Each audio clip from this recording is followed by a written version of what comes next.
नमस्कार विद्यार्थी मित्रांनो, जे विद्यार्थी बी फार्म अर्थात bachelor of pharmacy B pharm पूर्ण झाल्यानंतर master of pharmacy M pharm अर्थात पोस्ट ग्रॅज्युएशनला ॲडमिशन घेणार असतील तर एम फार्मच्या ॲडमिशनसाठी CET सेलच्या वेबसाईटवरती रजिस्ट्रेशन सुरू झालेलं आहे. ॲडमिशन प्रोसेसचं वेळापत्रक आलेलं आहे. बघू शकता आजच्या तारखेचे नोटिफिकेशन आहे. 16/7/2026 रोजीचे हे नोटिफिकेशन आहे. एम फार्मच्या ॲडमिशनसाठी bachelor of pharmacy B pharm पूर्ण असणं गरजेचं आहे. त्यानंतर तुम्ही ॲडमिशन घेऊ शकता. GPATची एक्झाम दिलेली असणं गरजेची आहे.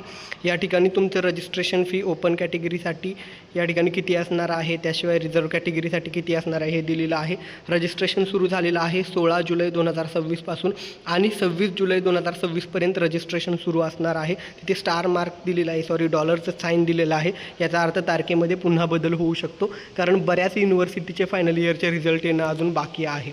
त्यानंतर तुम्ही रजिस्ट्रेशन केलं आहे, फॉर्म भरला आहे, त्यानंतर तुम्ही डॉक्युमेंट व्हेरिफिकेशन दोन पद्धतीनं करू शकता, अर्थात ई स्क्रुटिनी किंवा फिजिकल स्क्रुटिनी. ई स्क्रुटिनी केलं तर ऑनलाईन पद्धतीनं फॉर्म व्हेरीफाय होईल. फिजिकल स्क्रुटिनी केलं तर जवळच्या FC सेंटरवरती जाऊन तुम्हाला डॉक्युमेंट फिजिकल पद्धतीनं व्हेरीफाय करावे लागतील.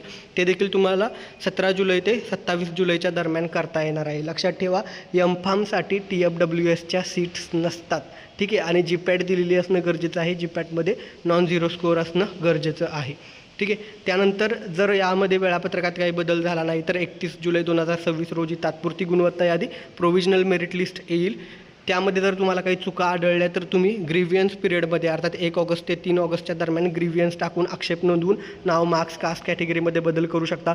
एखादं डॉक्युमेंट तुमच्याकडे नॉन क्रिमिलियर किंवा व्हॅलिडिटी एखादं डॉक्युमेंट आत्ता नसेल तर रिसिप्ट अपलोड करू शकता किंवा नॉट अवेलेबल करू शकता आणि ते तुम्ही या ग्रीव्हियन्स पिरियडमध्ये टाकून पुन्हा तुमचा फॉर्म ओपनमधून कॅटेगरीमध्ये कन्वर्ट करून घेऊ शकता.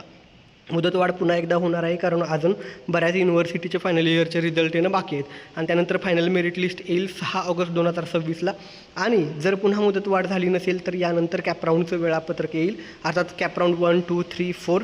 त्यामध्ये तुम्हाला हव्या असलेल्या कॉलेजची यादी, कुठली ब्रँच हवी आहे, या सगळ्या गोष्टी भरायच्या असतात. अर्थात फॉर्म कसा भरायचा आहे, फॉर्म भरण्यासाठी तुम्हाला CET सेलच्या वेबसाईटवरती यायचं आहे.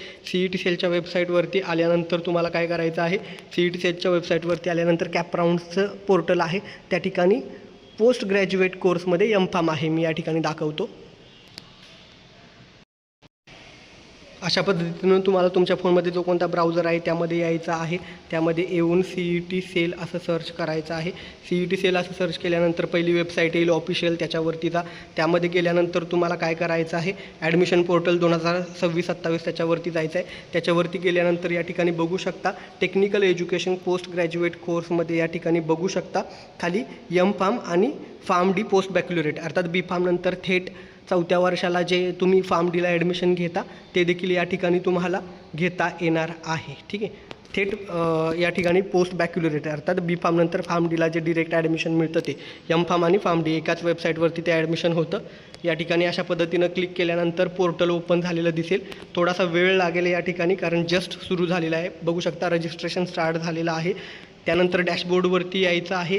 तुम्ही कॅन्डिडेट लॉग इन डिरेक्ट करू शकत नाही, अगोदर तुम्हाला कॅन्डिडेट रजिस्ट्रेशन करून घ्यावं लागेल. सगळ्या डिटेल्स भरावे लागतील. तुम्हाला लॉग इन ID मिळेल. तो लॉग इन ID मिळून तुम्हाला पुन्हा कॅन्डिडेट लॉग इन करावं लागेल. लॉग इन केल्यानंतर मग ज्या काही बेसिक डिटेल्स, नाव, मार्क्स, तुमचे बी फार्मचे डिटेल्स, तुमची कुठली एक्झाम दिलेली आहे, या सगळ्या गोष्टी भरल्यानंतर मग तुम्हाला काय करायचं आहे, ई स्क्रुटिनी करायचं आहे की फिजिकल स्क्रुटिनी ते निवडायचं आहे. बेटर वे ई स्क्रुटिनी करा. तुमच्याकडे सॉफ्ट कॉपी डॉक्युमेंटच्या असतील तर त्या वापरून या ठिकाणी तुम्हाला काय करायचं आहे, स्क्रुटिनी करून घ्यायचं आहे. आणि जर जवळ तुमच्या कुठलं फार्मसी कॉलेज असेल तर फिजिकल स्क्रुटिनी पर्याय निवडून तुम्ही फॉर्म व्हेरीफाय करू शकता. ही माहिती आवडली असल्यास व्हिडिओला लाईक करायला आणि जे कोणी बी फार्म नंतर एम फार्मला ॲडमिशन घेत आहेत त्यांच्यासोबत हा व्हिडिओ शेअर करायला विसरू नका. धन्यवाद. थँक्यू.